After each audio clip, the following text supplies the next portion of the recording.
More map changes, more interesting statistics about World of Tanks, free Camo gold, and some other topics are going to be in today's news episode. Ladies and gentlemen, my friends, what is going on? Welcome back to my channel. Once again, I thank you so very much for spending your time over here today.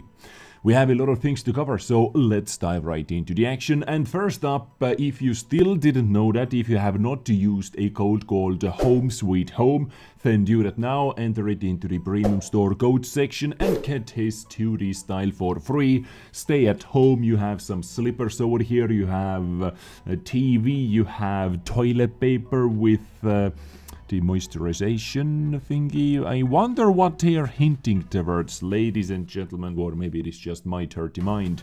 Anyway, this is how the Camo looks like. Free stuff is always free, ladies and gentlemen, so go ahead, use this code right over there and use it before June 30th, so you're able to get it for free. Next up, let's talk about maybe the biggest topic in today's episode, which is map changes once again. And Ruinberg is going to receive extra set of tweaks. I think this is the third version of Ruinberg, or third iteration of Ruinberg receiving something new. And this time they are going to make the entire map a bit bigger.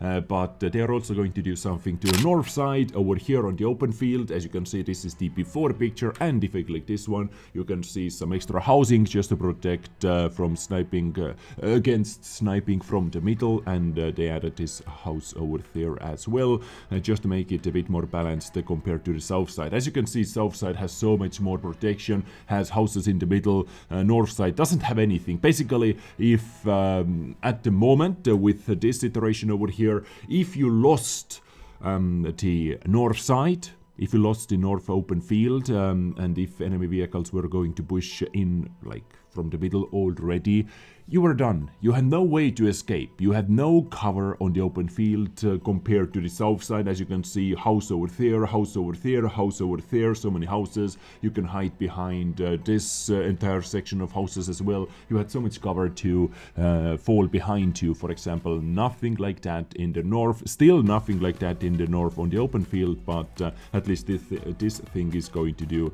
something against the middle sniping. Secondly, as you can see, this is the old map size right over here, and the new one is going to make it quite a bit wider. This is a lot wider playground, and behind those houses a lot wider playground as well. As you can see, map border has been moved quite a lot. Boom, boom, boom, just like that.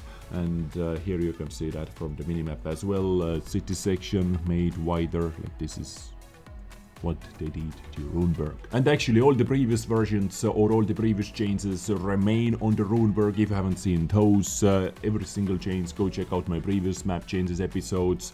But they actually did something for the open ground as well. As you can see, they're thinking about adding a pile of rubble. It is not even close to as much as all those housings over there with the little sniping holes right there, for example, but it is something at the least. So once again, you can see this maybe is going to be balanced a bit more. You do not have so many sniping windows anymore to the open field, but still compare this the south open field to the north open field, you can see that it is still super open. They are getting rid of the immovable object as well. This is one of the biggest changes over here, right? So you can see extra pockets, but those things I have covered already. All those pile of rubbles as well I have covered already. So if you want to see that, go check it out. Now next up, let's talk about the big thing in today's episode, which are all the changes, planned changes to the Empire's border map, which at the moment I think I can say is one of the least favorite maps among the player base. Encounter mode was especially idiotic, if I may say so, on this map. So unbalanced, so uninteresting, and it was just stupid to say the least. But here are all the planned changes. Maybe it is going to see some more maybe it is going to see some more tweaks in the future. We'll see. This is just the first iteration of their plans. So let's have a look. This is the view into the northeast part of the map, you know, the upper part of the map. This is how what we currently have, and look at this. a lot different feeling on the map already. This is a hill. The hill theme stays the same, but the hill scenario, roads, everything is completely different. No like tall hills to hide behind from the artillery, to hide overall. You can actually flank people a lot more over here now. This like the theme stays the same, but at the same time it is so freaking different. As you can see, this is the northeast part of the map. This is where like least interesting fights actually happened. I have to say that area over there was where the least interesting fights happened, and in the middle only suicidal tanks or only light tanks were playing around. So maybe it is going to open up some playing angles for medium tanks as well, but you still have to worry about old host snipers across the map. So this is the view from the top of the hill. You can see, you can get a little idea how tall the terrain is. So this opens up another problem. Now it is so open, like the sniping is even more important than it used to be, but they are going to do something to that area as well. Let me show it to you. So this is the what was it? This is the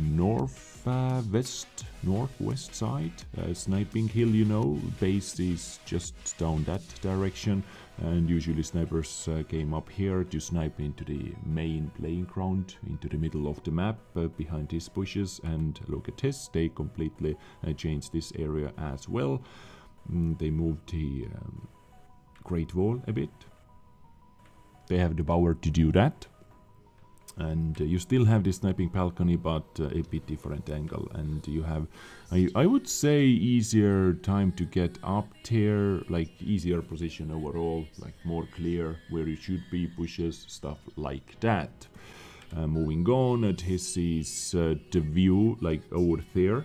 This is the sniping balcony, this is the view up into the main playing ground. And as you can see, it is completely different right over here. And gameplay, I imagine, is going to be completely different as well compared to this one. You do not have two narrow tunnels anymore where you have to fight. And the fight was basically decided which side is going to win. Is it this side going to win in your team, or this side? And who is going to do that faster?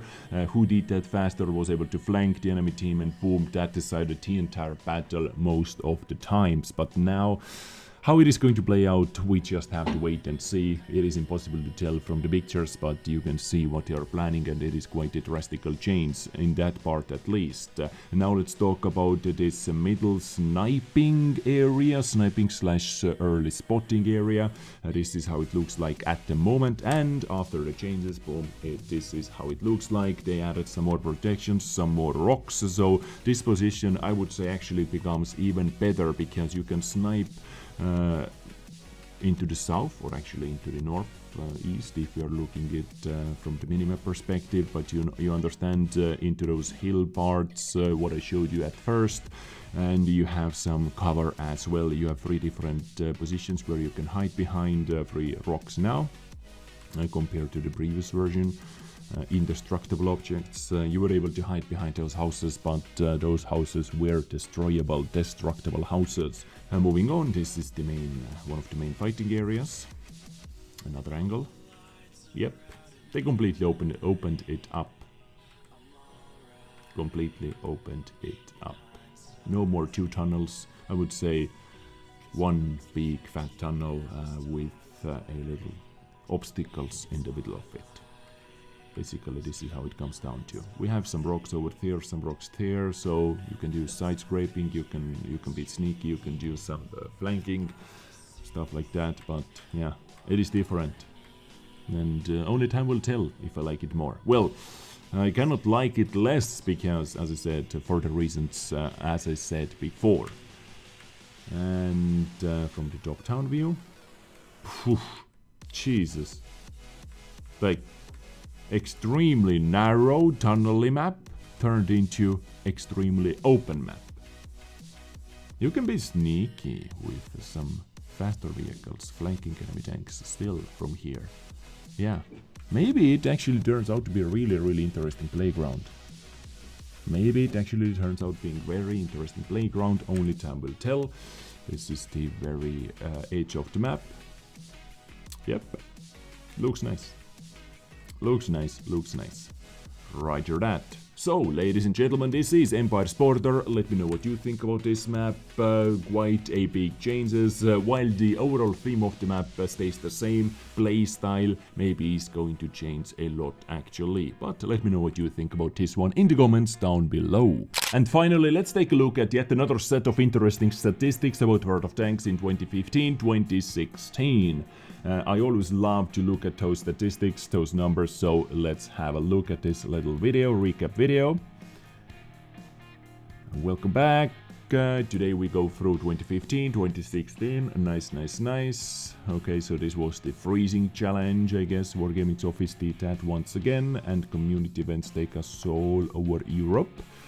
Nice, nice, nice. To look at some more interesting stats from 2015. Most played tanks, top 5 most played tanks, IS-3, KV-1, Cromwell, KV-85, AMX, AMX 1390. I can easily see that being over there, but Russian tanks are dominating it once again. In 2016, oh why? D3485 KV-1 Cromwell. Okay, Cromwell is really, really popular. The most unlocked tanks by year. Is this the Japanese one? Because, yeah, I think those are Japanese ones because they introduced Japanese heavy tanks. Is this the year? And is this the reason why they're over here? Might be the case, ladies and gentlemen. Might be the case because OI was over there as well. Okay, so in 2015 the number of times people failed to dodge a ram, 41 million. So this game was growing a lot like crazy from 2014 to 2015. I remember this being in 20 million range in 2014, the last time we checked at this episode. So, and still growing 46 million. It's quite crazy actually how I didn't know it is. I didn't know it grew that a lot in that year. What happened? With 839,000 of you looking at things from Down Under, so 839,000 players flipped their tank, or the tank got flipped. What is this? This is most popular tank by class. Okay, Hellcat, Panther, Toldi. I think Toldi is over here because it was given out as a free tank. It was one of the first free vehicles, like a bit higher tier free vehicle. Free premium tank. E5 as well. E5. It was the glory days for E5, of course. Okay, pause right over here. Wait a minute, what is this tank doing over here? Most popular tank by class. I can see why SAV M43 is over here, because this is the year when they released the Swedish Tech Tree into this game. I can see this tank being over here, the Mighty Bird L60, but what is Rock doing over here? Rock was released like last year or something. This most likely has to be Cromwell as well, I am pretty sure, and IS-3, of course, the most popular heavy tank. Let's move on. The most popular tank by nation, Hellcat, Tiger 1, IS-3, AMX 1390, Type 58, OY, of course, OY. And in 2016, I think it is almost exactly the same, besides introducing Swedish tanks, yes, SAV, and ELC actually took over. And Cromwell once again is dominating it. A number of people falling to their tomb, 5.7 million.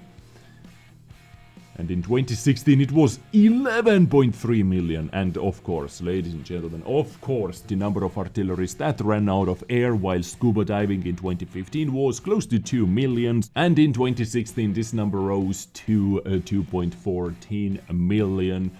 Drowning artilleries. I'm not only talking about artilleries over here, because maybe even more standard tanks are drowning themselves after the end of the battle when they see that the team is losing. It is just such a pussy way to go down, in my opinion, and there should be some kind of a penalty for that.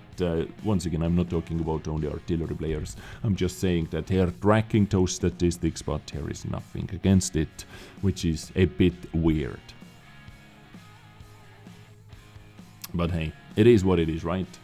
Now for another blast from the past, events, live event, 70th anniversary of the end of World War II with 3 new tanks, Berlin Trio, time flies when you're having fun, Gamescom, Nice, nice, nice. Wargaming truck spreading joy.